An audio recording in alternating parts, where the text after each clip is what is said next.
বড় একটা কি বলবো ভূমিকম্প হয়, ভূমিকম্প এবং সুনামি। হ্যাঁ, এবং তারপরে তোমার 2004 সালে সুনামি আসে। একদম। এবং টাইমিং দিয়ে তুমি যদি দেখো প্রতিটা মুহূর্তে মিনের সময় শনি বসে রয়েছে, চন্দ্র বসে রয়েছে, রাহু বসে রয়েছে, উল্টো দিকে মঙ্গল নিচস্থ থাকছে।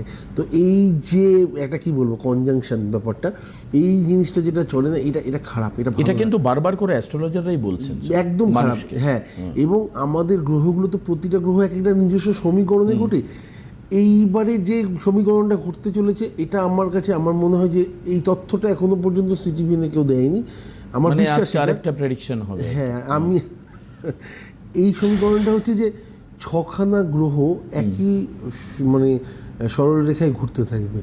মানে বোঝাতে পারছি ব্যাপারটা, একই রেখার মধ্যে দিয়ে ছখানা একসাথে ঘুরতে থাকবে। এই ছখানা যখনই একসাথে হয়েছে হবে তখন মহাভারতের মতো যুদ্ধ হয়েছে। আচ্ছা, ধর্মযুদ্ধ। ধর্মযুদ্ধ। ও